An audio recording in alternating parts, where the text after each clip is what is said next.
Well, as the Epic Universe construction is in its final stages and is wrapping up, and we have team member previews going on, and soon to be announced annual pass holder previews will happen before the park opens on May 22nd. But we're in the phase with Epic Universe where there's just a ton of information coming out, as there's still going to be a lot of information from Universal about various elements and information about Epic Universe, including whenever single day tickets will be available. Hopefully that will happen this month from things that I have heard. But we also have just a lot of tidbits of information that have come out, some from Universal and some from people that have been able to get drone footage. You have BioReconstruct out there doing helicopter shots. So today's video is going to be an Epic Universe news wrap-up about the latest things going on with this park that we will talk about in this video, go over, and give some thoughts on. So hi, I'm Jared with Capture the Magic. And the first one here is actually from Universal themselves. They gave a behind-the-scenes look at Darkmoor Village and also some parts of Frankenstein Manor and looking at Monsters Unchained. So I figured let's take a look at this and see what kind of things we can glean from this. Hi, I'm Brooke Elliott, a senior show coordinator with Universal Creative, currently working on Dark Universe. And today I'm going to be taking you through a typical day in my role. Today we're starting the day. I'm going to assume the music in this is also probably what's going to be playing in the land, perhaps, or at least maybe in Frankenstein Manor, just as a guess here. At Monsters Unchained, the Frankenstein experiment. Joining me is Eric Gordon, our art director. We'll be reviewing the punch lists and ensuring everything is on track for opening. Taking notes in meetings and following up on action items is essential to keep everything on track. After our site walk, I find a cozy place in our world to make sure everything is noted and shared with the appropriate team members. Now, these are photo op coffins that are in the area when you walk into the land. There's a little thing before you go into Darkmoor Village here, so I'm sure this will be a photo op opportunity where people can do this, but it's a cool thing. And those are very tall. Those are much taller than they look from looking up high from helicopter shots, so it's kind of taller than I thought it might be. Each ridership day, we ensure changes are in progress or completed. Today, I'll be reviewing the tracker with Andrew, our senior show programmer. I like to know I'm not the only one that uses Post-it notes. I feel like that is one of the best ways to do things, and I feel validated that Universal Creative also uses Post-it notes. I feel like it's a good system in terms of how to manage things. Next, I'll be working with Francis, our production designer, to complete the show set mitigation and buy-off across the ride box floor. Tracking and recording creative notes during scenic installs is another key part of my role, as is holding space for the creative intent of the attraction. It's vital at the stage to check in with our engineering RIs regarding items from our creative reviews. Today, I'm meeting up with Jim Napoli, our associate manager. I mean, we can see down here some of the lighting elements. I'm guessing this is probably not part of the queue. This is probably in the ride, given how much stuff you can see here. But you can kind of see some things in the background of this that are kind of interesting. For show action equipment to ensure final notes are captured and coordinated. I joined Universal Creative 8 years. The staircase looks cool. I mean, we saw it earlier, but you got this painting here on the wall. Looks very good. Ago, and the people I have met and worked with here are unbelievable. It's such an exciting time to be here, and I cannot wait for guests to experience all the Dark Universe has to offer. Now, here is the ride vehicle for Monsters Unchained. So if you've ridden Forbidden Journey, it's very similar. It goes over the top. This one, I have heard some team members say from the previous that this is more comfortable than Forbidden Journey. I never felt the one for Forbidden Journey was insanely uncomfortable, but it does seem to be a little bit more, maybe wider in the head area, which as someone with a big head, I do appreciate that. Well, that's a day in my role at Epic Universe. Every day brings new challenges and opportunities, and I love being part of this incredible project. So that was kind of a cool little behind the scenes and a little bit of some stuff going on Monsters Unchained. Now, in terms of this ride, there is a lot of things going on online with, team member previews going on, people talking about what they think of it. I've heard from team members that have reached out to me that have said that it's a fantastic ride. Nobody that I've talked to directly has been really hyperbolic, but they've said that it's an awesome ride, lives up to the expectations. The food in the area is good. But we have seen some feedback online that I will just mention here. This is what they're saying. I'm not saying this is what the ride is going to be, but we're seeing some at least feedback of the ride at this point. Tanker, Lion Boy Tank on Twitter X, talking about Dark Universe, is saying, I finished my training in Dark Universe today, and I can say with utmost certainty it is my favorite world in all of Epic. The attractions, the entertainment, the atmosphere. Y'all are not ready. I'm so beyond excited for everyone to see it. And I think Dark Universe has really kind of crept up to a lot of people's #1 most anticipated land. Mine's still Super Nintendo World, but Dark Universe is one that I'm actually really looking forward to. And that's not something I thought I would say years ago when I first heard about it. So I think that's a kudos to Universal and really how they've shown and marketed this land, and how the people that have worked on it have really shown their passion for it and what they're wanting to bring forward. And I've heard a lot of similar things about Dark Universe from some team members as well. And on the topic of Monsters Unchained Dark Universe, Drew Smith, the Drew Disney dude on Twitter X, says, I can confirm that Monsters Unchained, the Frankenstein experiment, is not only one of the best attractions at Universal Epic Universe, but also one of the best attractions ever created. And no, I'm not exaggerating. Says Universal Creative has delivered an experience unlike any other, telling an incredible story before you board the ride. The pre-show set in Dr. Victoria Frankenstein's lab features Frankenstein's monster who walks tall at 9 feet, weighs over 800 pounds. The pre-show is an attraction on its own with multiple jaw-dropping moments. When you board the ride and head deep into Frankenstein's manor catacombs, you enter large-scale physical scenes that are some of the most impressive ever created by Universal Creative. Digital media in the attraction enhances the scenes and the story, seamlessly blending with physical sets and their environments. While I won't disclose any specifics out of respect for the teams that have worked tirelessly to bring this ride to life, I wanted to share something exciting about this incredible attraction, which will be unveiled very soon. Then we have another one here on Twitter X, Michael Carley, perhaps? Apologize if I got that wrong. Monsters Unchained may be the greatest dark ride of all time. It redefines what a theme park attraction can be through seamless blends of technology, delivering a truly cinematic experience. This is what all rides will be compared to now. And Rogue Music says, the best way to describe Monsters Unchained is like Forbidden Journey and Rise of the Resistance had a baby and raised it on monster movies. Disney is going to be shaking in their boots this summer. So obviously, some of this is more hyperbolic than others, but I think everything I've heard, again, from what I've seen online to what team members have told me, just messaging me, that this ride is, for the most part, lives up to the hype and is a fantastic ride. So I think Monsters Unchained, we talk about, the most anticipated, or like the best rides in Epic Universe. I think probably just from what I've heard right now, probably comes down to Battle at the Ministry potentially, as that ride has a lot of hype. We don't know a lot about it because they've been very, Universal's been very secretive about that ride, but potentially Battle at the Ministry and Monsters Unchained. I suppose on many levels you could throw in Minecart Madness. Now, I don't think it's going to be on the same level probably as these two attractions, but if these two are living up to the hype, I think this theme park will be off to a very good start if that's the case. So some solid feedback from team members that have ridden it or other people that have ridden it. Good to hear, at least in terms of that ride. And feedback not only about Monsters Unchained, but really Epic Universe as a whole. So Universal Apex here says, I'm hearing Epic Universe isn't a one-day park. It's more like 2 to 3 days. There's so many details and everything is connected. You can spend a whole day without going on any rides and just explore the details and interact with the characters. That's something that I've talked about and wondered about. If this park, could you potentially ride all the rides in the park in one day? Possibly. We don't know about the max capacity of the park. We don't know exactly what a busy day, what's a sold out day look like at Epic Universe, what do the wait times tend to be.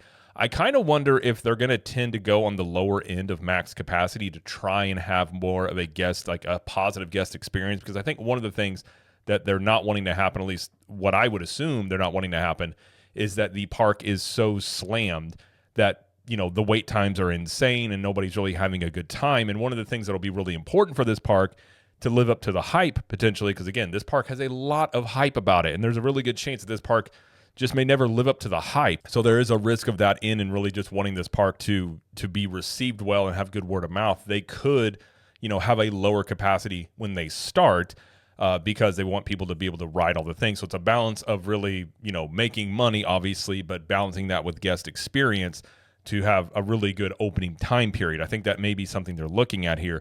Could you ride all the rides? Maybe, but are you going to really get immersed into these lands? And that is something, if you're a fan of these IPs, I could completely see a scenario where I'm in Super Nintendo World for most of the day, if not the entire day, checking out little elements, little Easter eggs, especially with Universal, how they've done the Wizarding Worlds.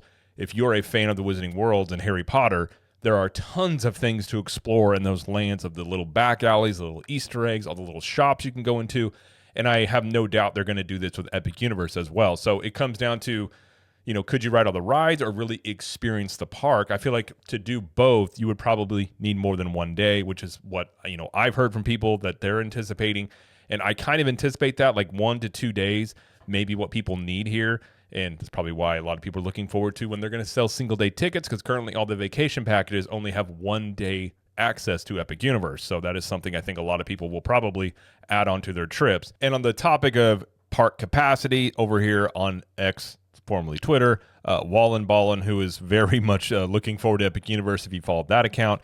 And I can't verify this information. He doesn't say sources here. I'm assuming some people have talked to him, as some people have talked to me, and I'm sure many other people that maybe are team members of Universal and Epic Universe. But he says, for Epic Universe team previews, I'm being told that the capacity is capped at 5,000. For the very first day, they went with 3,500, then 4,500, and then 5,000 for the foreseeable future. I'd imagine we see these numbers increase for friends and family days as the park staff and operations work up gradually to handle 20,000 to 30,000 guests per day. So if we think about park capacity, we look at, say, Hollywood Studios, which is a similar-sized park, kind of similar amount of attractions. Hollywood Studios has a park capacity of about 60,000 guests. So if they're looking at, now, again, this is just what he's saying here, but if they're looking at 20 to 30, maybe 40,000 guests in Epic Universe as the max capacity of what they're willing to work with, maybe during the opening time period, that would be lower, again, than Hollywood Studios, and it would lend itself to potentially not having really maybe insane wait times. If they're going 50, 60,000 guests, as the park capacity when it first opens, we could see some very, very high wait times here. So that's just something to keep in mind. I don't know how accurate this information is, but it would make sense to me that this is what they may shoot for in the opening time period. And another reason being is, from what I'm hearing as well, Battle at the Ministry is having some issues having multiple ride vehicles go at the same time, as that ride is currently not being part of the previews. It's still being worked on. And one team member told me that it either may not be ready for opening day or be at a reduced capacity. Now, I think it not being ready for opening day would be a bad look. I don't think that's something Universal would want. So you potentially could be looking at Battle at the Ministry having reduced capacity. Potentially, I think likely what would happen with that ride and maybe some other rides is that it would be a virtual queue based ride. That would make a lot of sense if that's what they're looking at. We looked at like Rise of the Resistance.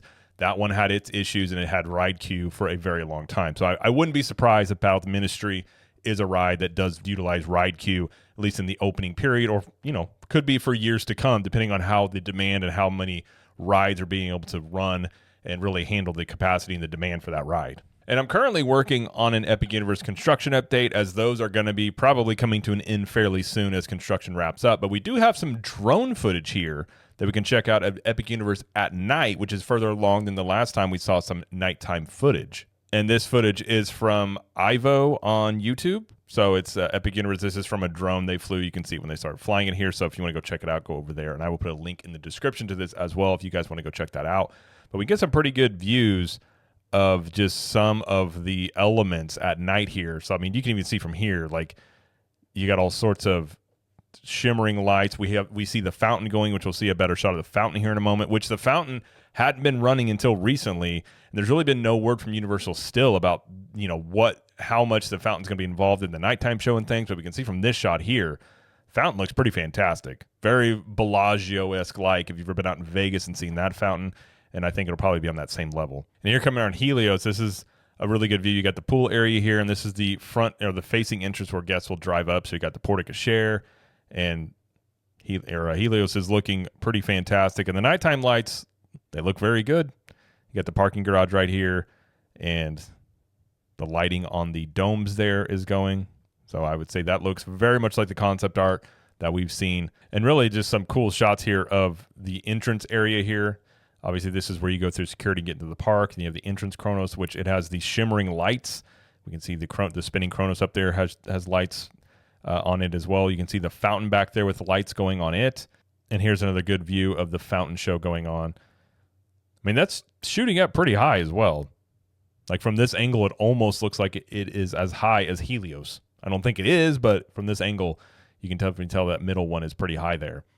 And this is probably the best shot of the fountain show in the entrance area here. Like, this park looks, I mean, I've always enjoyed theme parks at night, and I've always felt Epic Universe potentially looks like a great theme park at night, and this is just selling me on it more, as this whole area looks almost complete. Celestial Park has come a long ways in its construction the past couple of months here, and we have water in the waterways now and things, and we got the fountain going, and things are definitely wrapping up as we get closer to opening day. Now we can see here on Stardust Racers. Now again, Stardust Racers is not going to have any exterior illumination, which is making it a pretty unique thing. So at night, it's not going to really be easy to see the track, but the cars and the trains riding it are going to be illuminated, so it's supposed to look like comets shooting across the sky. So it's kind of hard to see this, but we can see a crane right here. From what I've seen, a car or a train was stuck here and it was pulling it over the top hat. Now, I'm not sure if this is the same day or not, but we know that this either was the same day or a similar thing has happened before. BioReconstruct on one of his latest posts says a train resting in a valley in Stardust Racers just after the top hat.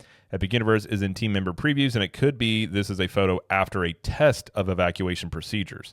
So it was just stuck here. Now, nobody was writing it, so it could be a test of evacuation procedures, potentially. But in this post by Ethan Hershaft, he says, here are a few different angles of a Stardust Racers train being lifted up by a crane tonight. This train is being pulled back over the top hat element, and you can see, I think this is probably from the same night as that other footage, which we'll go back to here in a moment. But we can see here it was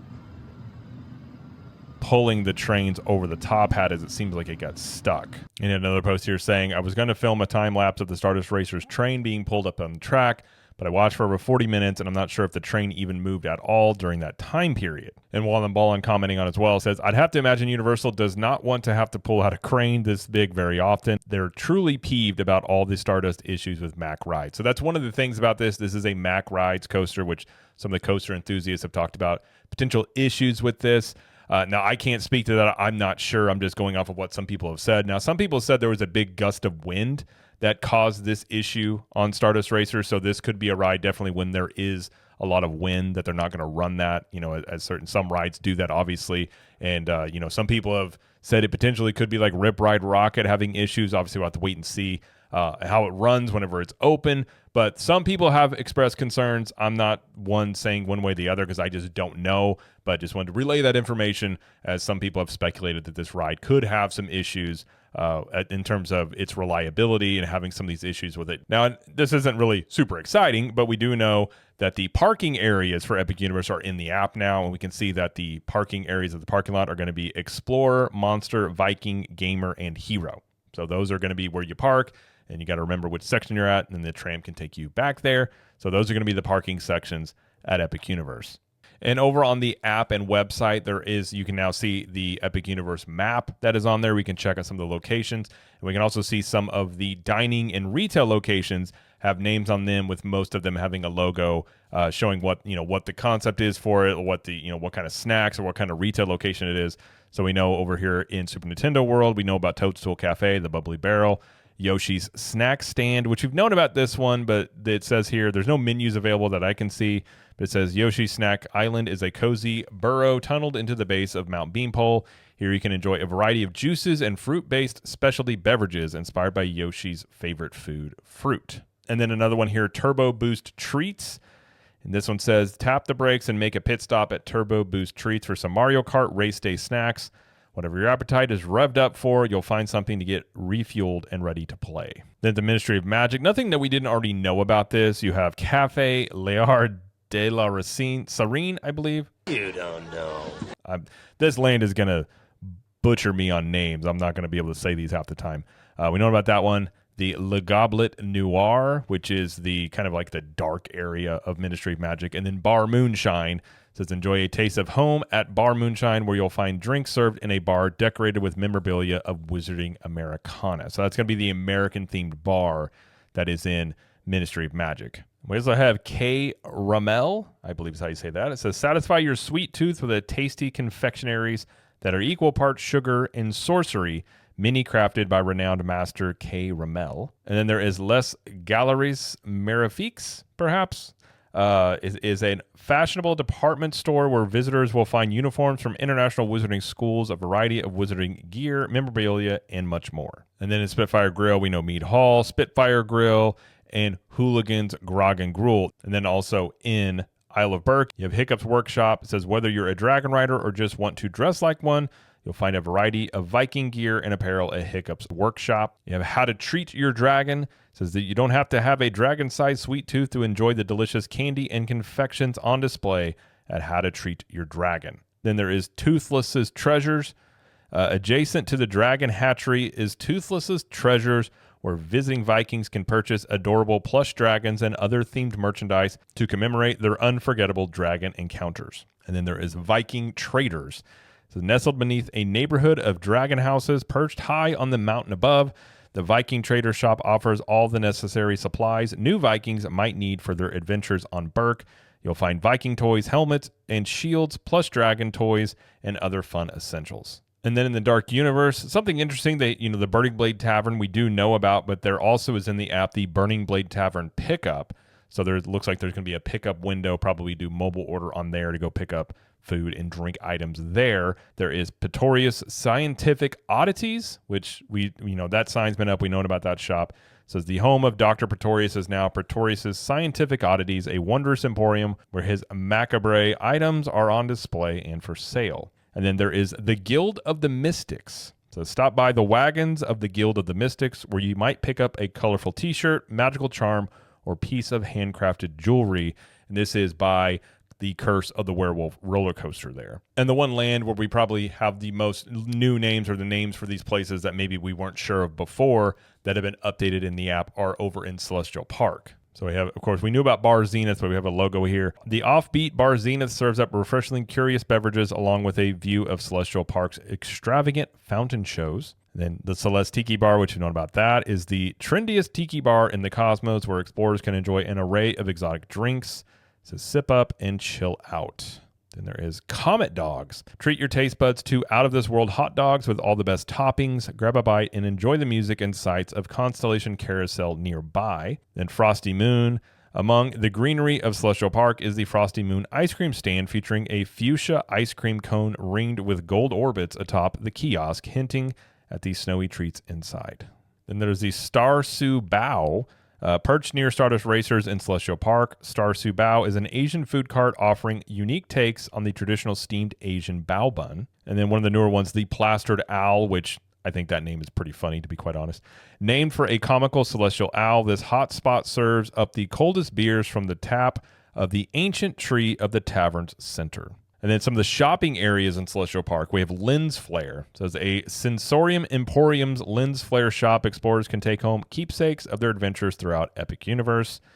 We have Moonship Chocolates and Celestial Sweets. It says here you'll enjoy sweets and treats discovered by young Maya of the skies in her marvelous moonship. Then we have North Star Wintry Wonders. Holiday cheers always in supply at North Star Wintry Wonders, Epic Universe's shop for holiday gifts, toys, ornaments, and more. So it looks like you have a year-round Christmas shop here, which is always nice, especially around, Christmas time. And then there is Otherworld's Mercantile. Discover wares from realms beyond. Shop in this bustling marketplace, and you'll find goods collected by explorers throughout Epic Universe. And then we have the Sensorium Emporium. Explorer Vincent Various has converted his workshop into a variety of stores at Celestial Park, including Sensorium Emporium, where you'll find an endless variety of merchandise. And the last one we'll look at here, speaking of the fountain, this is from Team Member Previews. Somebody looks like they're up in Helios here. Has some really great views of Celestial Park, and we see the fountain going during the day. Has a star pattern there, which, again, I'm sure there's going to be shows at the fountain maybe various times per day here, but we can just look at Celestial Park. You got all the rides running. Like, it looks very good. Definitely looks like it's coming along. But that's all the things I have to update on. I just want to make this kind of roundup video on the latest things here, as I'm sure there's going to be even more things coming out this month and the next month as we get closer to May 22nd and this park opening. So I'm sure there will be more of these as we just get tidbits of information here and there. Not enough to make a singular video on, just sort of wrap these up and just talk about them as they come out here. But again, everything I'm seeing looks really exciting. I can't wait to go. Hopefully we hear about annual pass holder previews very soon. As I were to guess, they extended team member previews. So if I were to guess, I think annual pass holder previews more than likely would probably start in April if I were to guess. So I think that's probably about the time period for that. Still has like a month and a half for annual pass holder previews before the park opens. And then, of course, hopefully hear about single day tickets going on sale to the general public here, hopefully this month as well. And we're starting to get some feedback about Epic Universe, which is exciting. Now, obviously, these are team members going through, so more than likely, a lot of the reviews right now are going to be very positive from team members, but it is some feedback here. But of course, I'm going to reserve judgments to talk about what I think about the park, various rides and lands and things like that till I experience it. But I figure just, showing at least what some people are saying can give an idea potentially potentially what we could be looking at here. But I always say, temper expectations. I kind of go into things, I'm hoping things will be great, but I don't necessarily always assume that's going to be the case. So obviously I have some high hopes and high expectations for Epic Universe from things I've seen from Universal said. And, I do think that a lot of these rides are going to be fantastic, but I will be sure to talk about it here once we're able to experience this, hopefully within the next month or so, and hopefully give some, insight in terms of these things from not just looking at construction photos and potential, but just looking at how they are, being able to actually experience them. So hopefully we're able to do that very soon, but we will be sure to talk about it on here when we do. But either way, that's going to be it though for this video. If you like this video, please like it and subscribe to the channel, as we do lots of coverage here of Universal Studios, Epic Universe, Disney World, and pop culture. And if you like what we do around here, be sure to become a member of the channel, as we'll have some exclusive content and other member perks by being a channel member of Capture the Magic. And let us know in the comments, because I am curious about this. Let us know what areas of the park or rides do you have some concerns about. Is it Stardust Racers, or is it another land or ride that you potentially have some concerns on? And until next time, we will see you in the parks.